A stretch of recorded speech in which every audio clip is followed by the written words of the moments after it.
আসসালামু আলাইকুম। আপনারা যে যেখান থেকে আমাদের আজকের এই ভিডিওটি দেখছেন সবাইকে সায়েন্স অ্যান্ড কনসালটেন্সি পক্ষ থেকে অভিনন্দন। আজকে অস্ট্রেলিয়া হায়ার স্টাডি অস্ট্রেলিয়া পড়াশোনা নিয়ে কথা বলবো। আচ্ছা, শুরুতে অস্ট্রেলিয়া নিয়ে নিজের কিছু এক্সপিরিয়েন্স বলি। আমাদের বেস্ট ফ্রেন্ড ছিল শাহেদ, সে সম্ভবত 2008-9 দিকে অস্ট্রেলিয়া গেছে। আমার প্রথম ফ্রেন্ড লিস্টের কেউ অস্ট্রেলিয়ায়, ওই সময় তার স্কোর ছিল বেশ ভালো, 6.5 বা 7 হবে। তারপরে আমার অত্যন্ত প্রিয় দুইজন, আমার টিচিং এর ফার্স্ট টাইপে যেটা হচ্ছে, আমি আমার যখন ট্রাস্ট নিয়ে কাজ করা শুরু করি তখনকার, আগে আমি অনেক প্রতিষ্ঠানে পড়িয়েছিলাম। তো ট্রাস্টের প্রথম দিকে স্টুডেন্ট একজন হচ্ছে তারেক আর একজন হচ্ছে এহসান। দুইজনই এখন অস্ট্রেলিয়ায় আছে। অস্ট্রেলিয়া নিয়ে আমরা যেহেতু কাজ করি, তো আমার মনে হলো যে যদি এটা ভিডিও বানানো যায়, এটা ডকুমেন্টারি হয়, বিশেষ করে গার্জিয়ান যারা, তারা কিছু কেন ডিসিশন তাদের বাচ্চাদেরকে অস্ট্রেলিয়া পড়ানো বা বড় ভাই হলে ডিসিশন নিতে পারবে যে হ্যাঁ অস্ট্রেলিয়ায় তাদের বাচ্চা বা ভাই বা তাদের ফ্রেন্ড পড়বে কি না। সো আমরা শুরুতেই অস্ট্রেলিয়ায়, কেন অস্ট্রেলিয়া আসলে পড়াশোনা করবে, অন্যান্য দেশ আছে, সেখানে আছে কানাডা আছে, ইউএসএ আছে, ইউকে আছে। তো অস্ট্রেলিয়া বা যাওয়ার কারণ আছে দুইটার কারণ। প্রথম বলি যে ওরা হচ্ছে পিআর ফ্রেন্ডলি, যেখানে পিআরটা খুব সহজে পাওয়া যায়। এখানে আবার সহজটাকে কিন্তু কঠিনও বলা যাবে, যারা পাচ্ছেন না তাদের কিছু টার্মস কন্ডিশনে পান নাই, তো ওদের কাছে মনে হবে যে না পিআরটা এত ইজি না। পিআর আসলে কোনো জায়গায় এক্সচেঞ্জে ইজি না, আর আমরা যখন অন্য দেশের সাথে তুলনা করবো, যেমন ইউকেতে হচ্ছে অনেক পরে আসলে পিআর পাওয়া যায়, তো সেই ক্ষেত্রে দেখা যাবে কোর্সের পরে কিন্তু আপনার অস্ট্রেলিয়ায় পিআর পাওয়া যাচ্ছে ওই সেন্স। যদি কোনো কারণে রেজাল্টে ডাব্বা মারেন তাহলে সেটা স্টোরি ডিফারেন্ট হয়ে যেতে পারে, বা অন্য কোনো প্রভিন্স হয়তো আপনি চেঞ্জ করেছেন, বা ইনকামের জন্য যে প্রভিন্সে সহজে পিআর পাওয়া যায় সেটা থেকে আপনি ইনকামের যে প্রভিন্স আছে ওইখানে চলে গেছেন, এগুলো কিছু আছে। তো সেইগুলো নিয়ে দেখা যাবে আবার এই ভিডিওতে আপনি মোটামুটি রোস্টিং করার চান্সেস থাকবে। সো আমি জাস্ট যেগুলো বলছি, তো এটা হচ্ছে এটা বিষয় যে আপনার হচ্ছে পিআর পাওয়াটা আর হচ্ছে পার্ট টাইম জবের অপরচুনিটি আছে ইউকেতে, বিশেষ করে যারা আন্ডার গ্রেডে যাবেন, যারা ব্যাচেলরে যাবেন, তাদের ওই ওয়ার্ক পারমিট মানে কাজের পারমিশন থাকে না। তো সেই ক্ষেত্রে আপনি অস্ট্রেলিয়ায় কাজের পার্ট টাইমের পারমিশন পাবেন।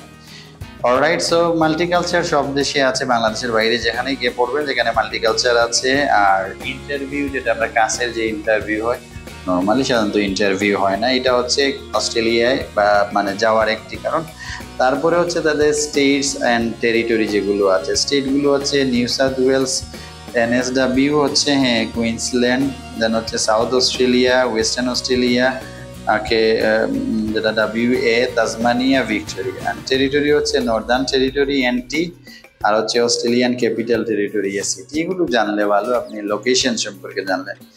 ইউনিভার্সিটি ওভারভিউ, আমরা ইউনিভার্সিটির ওভারভিউ আমরা জানেন যে অস্ট্রেলিয়া হচ্ছে 43 ইউনিভার্সিটি আছে টোটাল, আর সেটা হচ্ছে গভর্নমেন্ট ফান্ডেড হচ্ছে 37, অ্যান্ড হচ্ছে যেটা হচ্ছে প্রাইভেট ফান্ডেড হচ্ছে 6। এখানে গভর্নমেন্ট ফান্ডেড ইউনিভার্সিটি আমাদের দেশের সিস্টেমে আর তাদের সিস্টেমে একটু ঝামেলা আছে। তো সেইটা নিয়ে আমাদের দেশে গভর্নমেন্ট ফান্ডেড যে ইউনিভার্সিটি গুলো আছে সেগুলো হচ্ছে ফ্রি অফ কস্ট, আর তাদের দেশে দেখা গেছে এইগুলোতে দেখা যাবে না, আপনি ফরেন যারা তারা পড়াশোনা করলে টাকা পে করে আসলে পড়তে হয়। এই হচ্ছে তো গ্রুপ অফ 8 ইউনিভার্সিটি, মানে GO8 যেটা, সেখানে ওদের কিছু বলা আছে university of western Australia, Monas university, Australian national university, university of Adelaide, university of Melbourne, UNSW Sydney, university of Queensland, university of Sydney. এইগুলো হচ্ছে আপনার ওদের GO8 যেটা আছে স্পেশাল ওয়ার্ল্ডের র্যাঙ্কিং এর, সেগুলোর মধ্যে এই ইউনিভার্সিটিগুলো আছে। ভিসা রেশিও, যেহেতু সব টার্মস কন্ডিশন যদি আপনার ঠিকঠাক থাকে, বলা হয় 100, সো সব কিছুতে তো 1-2% মাইনাস থাকে। কম্পিটিটিভ এন্ট্রি, যদি আপনি ওই টপার ইউনিভার্সিটি যেগুলো আছে ওইগুলোতে আপনি যদি করেন, অলরাইট। তারপরে হচ্ছে এগুলোতে ফি, টিউশন ফি একটু বেশি থাকবে, এক্সপেন্সিভ। বাট যেটা যদি আমরা দেখি পরের লেভেলে, লেভেল 2 ইউনিভার্সিটি যেগুলো আছে, এগুলোতে অ্যাডমিশন ইজি, অ্যাফোর্ডেবল টিউশন, যারা আগেটা আমি বললাম স্কলারশিপের জন্য, যারা যেগুলো এই র্যাঙ্কে বা এই লেভেলে যেতে চাচ্ছেন এই জায়গাগুলো। বাট আপনি যদি হচ্ছে লেভেল 2 ক্যাটাগরিতে আসেন তাহলে হচ্ছে অ্যাফোর্ডেবল টিউশন থাকবে, আর তারপরে হচ্ছে এখানে তো কিছুটা ভিসা রেশিও দেখা যাবে কম থাকবে 1-2%। আগেরটা ছিল যে ফুল স্কলারশিপ, এগুলো তো আপনারা জানেন। ফুল স্কলারশিপ বলতে এখানে দেখা যাবে ওদের স্কলারশিপের সিস্টেম ডিফারেন্ট, ওইগুলো নিয়ে যারা স্টাডি করেন স্কলারশিপের তাদের এগুলোতে আমাদের আসলে কাজের অপশনস থাকে খুব কম, আমরা জাস্ট তাদেরকে সাপোর্ট করে থাকি। আমরা যারা মাস্ট স্টুডেন্ট আমাদের কাছে যারা বা স্টুডেন্ট বিষয় বলতে যারা যারা হচ্ছে আন্ডার গ্রেডে যেতে চান এবং যারা ওইখানে নর্মালি যে জায়গাগুলোতে যাওয়ার জন্য আসেন ওই জায়গাগুলো নিয়ে আমরা আসলে কাজ করি। সো এখানে অনেক ইউনিভার্সিটি আছে, ইউনিভার্সিটি তাসমানিয়া থেকে মোটামুটি সবগুলো ইউনিভার্সিটি আপনার পছন্দের লিস্টে ইউনিভার্সিটিগুলোতে আমরা কাজ করার সুযোগ আছে। তার মধ্যে আমি কয়েকটা ইউনিভার্সিটির কথা বলছি, university of Tasmania, Victoria university, university of Sunshine Coast, তারপরে যে Charles Darwin university, university of Canberra সহ অনেকগুলো লিস্টেড ইউনিভার্সিটি আছে, ইংলিশ ল্যাঙ্গুয়েজ স্কুল। সো সেখানে ব্যাচেলর আছে, মাস্টার্স আছে। আপনারা এইখানে এটা বিষয় ব্যাচেলরের জন্য এক ধরনের আর মাস্টার্সের জন্য আইএলটিএস এর ব্যাপারে কিছুটা ফ্লেক্সিবিলিটি এখন আছে, আগে আর একটু হার্ডার ছিল। ব্যাচেলরে আপনি যদি 6 হয় আর আছে নো ব্যান্ড লেস দেন 5.5, মানে 5.5 এর নিচে না 6, তো সেই ক্ষেত্রে পিটি এই ইকুইভ্যালেন্ট রেজাল্ট হবে, এটা পিটি হলেও অস্ট্রেলিয়া কোনো সমস্যা হবে না। আর মাস্টার্স বা মাস্টার্সের রিসার্চ প্রোগ্রাম যেগুলো আছে 6.5 আর নট বলা হচ্ছে যে নো ব্যান্ড লেস দেন 6। আর তারপরে হচ্ছে নার্সিংটা একটু ডিফারেন্ট, আর সোশ্যাল ওয়ার্ক ল্যাঙ্গুয়েজ এফিসিয়েন্সি বেশি লাগে, ওই ক্ষেত্রে 7 এবং 15তেই 7 এর নিচে হলে হবে না। এই হচ্ছে আপনাদের একাডেমিক রেজাল্ট ফ্লেক্সিবল বলা হচ্ছে। এইচএসসি বা জিপিএ যেটা বলা হচ্ছে অ্যারাউন্ড 2.5 এর উপরে 2.65, তার মানে হচ্ছে বেটার হয় যদি আপনার বি থেকে শুরু +3 থেকে। আর যারা মাস্টার্সে যাবে ওখানে সিজিপিএ তো হচ্ছে 4 এর মধ্যে, তো সেটার জন্য হচ্ছে 2.37 সেটা হচ্ছে বিষয়। সো একাডেমিক রেজাল্টের বিষয় আছে। সো তাদের ইনটেকগুলো আমরা সাধারণত অস্ট্রেলিয়ার ইনটেকের কথা বলবো, সেটা এটা হচ্ছে ফেব্রুয়ারি আর এটা হচ্ছে জুলাই। সো তাদের হচ্ছে সবচেয়ে বেশি অ্যাট্রাকটিভ যে ইয়েটা হচ্ছে ইনটেকটা হচ্ছে সেটা হচ্ছে জুলাই, বিকজ তারপরে 3 মাসের ভ্যাকেশন পাওয়া যায় এবং এই সময়ে সবাই কিছুটা হার্ন করে টিউশন ফির ব্যবস্থা করতে চায়, সেই জন্য আছে। এছাড়া ছোটো ছোটো ইনটেক যেগুলো আছে সেপ্টেম্বর, অক্টোবর, নভেম্বর, সেইগুলো তো আমরা করব।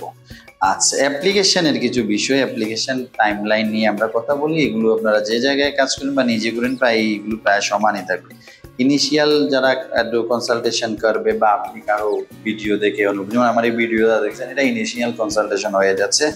এখানে হয়তো কোয়েশ্চেন করার সুযোগ থাকতে পারে, যদি কমেন্টসে করেন হয়তো আমরা রিপ্লাই দেবো, বাট সরাসরি ভিডিওতে আর দেখা যাচ্ছে হয়তো কোয়েশ্চেন না। কোনো কাউন্সিলরের সাথে কথা বলে তাকে আপনি আপনার প্রশ্নগুলো করতে পারবেন। আচ্ছা, তো আমাদের যদি অফিসে এসে কথা বলেন তখন আমাদেরকে কোয়েশ্চেন করতে পারেন, তখন আমরা কোয়েশ্চেনের আলোকে আনসার দিলাম। So apply for offer letter, সেখানে হচ্ছে এটা হচ্ছে বিজনেস ডেজ, বলতে হচ্ছে যে আমাদের দেশে হচ্ছে সোমবার থেকে রবিবার থেকে বৃহস্পতিবার মানে ওয়ার্কিং ডেজ, আর শুক্র শনি 2 দিন হলিডে। ওদের দেশে হচ্ছে শনি রবি হলিডে, বাকি 5 দিনের কথা বলছে, তার মানে হচ্ছে 1.5 সপ্তাহ ধরতে পারেন। তারপরে হচ্ছে জিটিএ বা জিএস ক্লিয়ারেন্স, এখানে হচ্ছে 2 থেকে 3 সপ্তাহ লাগবে ক্লিয়ারেন্সটা। এটা বোঝার জন্য আমরা বলবো যে আমাদের কাছে যেরকম পাস দেয়, এটা পুরোটা ইউনিভার্সিটি যেটুকু করে, তো ওই যে কাজ ইন্টারভিউ এর পরে যখন কাছের যখন আপনি পাস করেন সেটা, ওইটাকে অস্ট্রেলিয়াতে আপনি বলবেন যে জিটি অথবা জিএস ক্লিয়ারেন্স। আমার মনে হয় এটা ক্লিয়ার। ইউনিভার্সিটি ইন্টারভিউ সাধারণত নেন আমরা বলছিলাম, তারপরে হচ্ছে আপনি টিউশন ফি দেবেন। টিউশন ফি কত হবে আমরা পরের ধাপে এসে বলছি, এবং হেলথ ইন্স্যুরেন্স।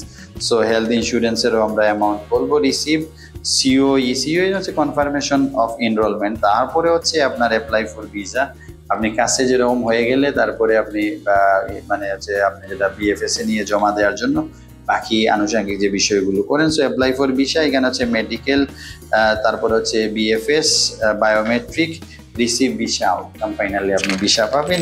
এইগুলো হচ্ছে আপনার অ্যাপ্লিকেশন টাইমলাইন। এখানে মোটামুটি যদি আমরা খেয়াল করি তাহলে 1.5 মাস সময়ে চলে যাচ্ছে। সো ব্যাংক কখন স্টার্ট করবেন এখানে এই বিষয়ে চলে আসবে। ফিনান্সিয়াল রিকোয়ারমেন্ট যেটা হচ্ছে ব্যাংক স্টেটমেন্ট, সিঙ্গেলের জন্য 45 লাখ, এটা হচ্ছে একটু চেঞ্জ হবে ডিপেন্ডিং অন। এখানে সেভিং আছে, আবার হচ্ছে আপনার এফডিআর আছে। সেভিং এফডিআর এর দুইটার মধ্যে 2 ধরনের। ওরা বলে যে এফডিআর ভালো, আমরা এটা নিয়ে আরেকটা আলোচনা করা যাবে which one is better।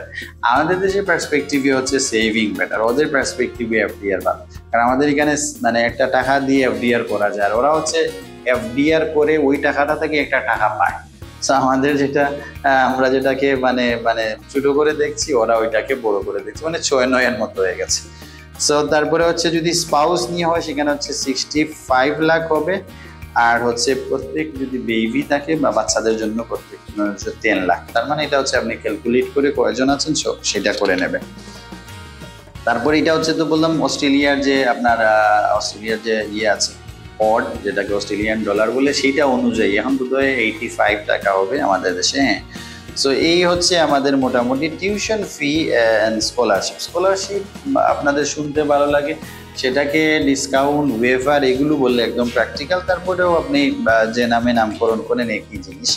ব্যাচেলরের হচ্ছে টিউশন ফি হচ্ছে এখানে হচ্ছে সেমিস্টার ওয়াইজ, আর 1 ইয়ারে 2টি সেমিস্টার। আর ইউকেতে হচ্ছে 1 বছরের টিউশন ফি। তো আমরা ইউকেতে 1 বছরে হয়তো 13 থেকে 14,000 আগে হচ্ছে পাউন্ড। আর এখানে হচ্ছে 10 থেকে 15,000 কানাডিয়ান বা অস্ট্রেলিয়ান ডলার। তো সেটা যেহেতু রেট 85, একটু কম দেখা যাবে, 10,000 হয়তো 8.5 লাখ হবে। এবং সেইখানে আপ টু 35% স্কলারশিপ যতটুকু আসে, যদি এখানে 15 হয় তাহলে হয়তো দেখা যাবে এখানে 12-13 হবে। এটা হচ্ছে একটা সেমিস্টার। তার মানে 1 ইয়ারে হবে গিয়ে ধরেন 12 যদি 24, তার মানে 1 সেমিস্টার দিয়ে আপনি যেতে পারবেন। আর ইউকেতে হচ্ছে 1 বছরের, তো এখানে সেখানে ইনস্টলমেন্ট দেওয়া যায়, বাট এইটাতে এই অ্যামাউন্টে আর ইনস্টলমেন্ট থাকবে না, ফুল 1 সেমিস্টারের আপনার পেমেন্ট করতে হবে। মাস্টার্সের জন্য হচ্ছে 12 থেকে 17, তারপরে এগুলো হচ্ছে রিসার্চ বেস যেগুলো আছে সেগুলোতেও 12 থেকে 17। এই হচ্ছে বিষয়। পোস্ট স্টাডি ওয়ার্ক পিএসডাব্লিউ যেটা আপনারা, এটা হচ্ছে ব্যাচেলরে 2 বছর পাবে। তারপরে আপনার হচ্ছে রিজিওনাল এরিয়া হলে 3 ইয়ার হবে। আর তারপরে হচ্ছে রিসার্চে যারা ওরা আছে 3 বছর। এগুলো নিয়ে আমি এটা বলছি না, এগুলো তো যাওয়ার পর, তাহার পর, পড়ার পর তারপরে এসে আমরা যাওয়ার বিষয়গুলো একটু দেখি। হ্যাঁ, ওয়ার্কিং আওয়ারে এখানে একটু বলা হচ্ছে, ওয়ার্কিং আওয়ার রুলসটা হচ্ছে আপনার ডিউরিং সেমিস্টারে পাবেন 48 আওয়ার্স, পর হচ্ছে ফোর্টনাইট মানে 14 দিনে 48 ঘন্টা। এগুলো মোটামুটি কত হবে মাসে। আফটার স্টাডিতে ফুল টাইম পাবেন। তারপরে হচ্ছে বাকি জায়গাগুলো যারা রিসার্চে যাবেন ফুল টাইম ইভেন ডিউরিং সেমিস্টারেও করতে পারেন। আর ব্যাচেলরে যারা যাচ্ছেন তাদের জন্য এই বিষয়টা। ইন্স্যুরেন্সের বিষয়ে আসি আমরা। ইন্স্যুরেন্সে দেখবো যে হ্যাঁ, ইন্স্যুরেন্স হচ্ছে ব্যাচেলর 3 ইয়ার হচ্ছে, এখানে বলছে যে 39 মান্থসের ডিউরেশন থাকবে। সেটা হচ্ছে আপনার 2000 থেকে 2400 অড, অ্যারাউন্ড 2 লাখের কাছাকাছি বা নিচে হবে। মাস্টার্সে হচ্ছে 27 মাসের 1400 থেকে 1800 অড। আর হচ্ছে রিসার্চ বেস মাস্টার্স হচ্ছে সেটা 1400 থেকে 1800। আচ্ছা, এই হচ্ছে আমাদের মোটামুটি হেলথ ইন্স্যুরেন্স জানলাম, টিউশন ফি জানলাম। আর যেটা হচ্ছে আপনার যদি হয় document checklist for offer letter, আপনি যে অফার লেটারের জন্য কি কি ডকুমেন্টস দিচ্ছেন আপনি স্ক্যান করবেন। পাসপোর্টের স্ক্যান লাগবে, অল একাডেমিক সার্টিফিকেট, তার সাথে মার্কশিট লাগবে, এসএসসি, এইচএসসি বা এ লেভেল, ও লেভেল বা ইকুইভ্যালেন্ট যেগুলো আছে সমমান। তারপর হচ্ছে ডিপ্লোমা, ব্যাচেলর, মাস্টার্স যেগুলো আছে। হ্যাঁ, দেন হচ্ছে যেটা হচ্ছে ইংলিশ ল্যাঙ্গুয়েজ সার্টিফিকেটের মধ্যে তো আপনি আইএলটিএস, টোএফএল, পিটি যেটা হবে। আর আপডেটেড এটা হচ্ছে আপনার সিভি লাগবে। তারপরে হচ্ছে এসওপি, দেন হচ্ছে সিগনেচার যেটা পাসপোর্টে দিয়েছেন, জব থাকলে জব এক্সপিরিয়েন্স। তারপরে হচ্ছে আপনার সার্টিফিকেট অ্যান্ড পে স্লিপ। এগুলো সব মোটামুটি আপনার যাদের সাথে কাজ করবেন বা আপনি নিজে করলে চেকলিস্ট দেখে আপনি দেখবেন যে জায়গাগুলো ঠিক আছে কিনা না বা কেমন আছে।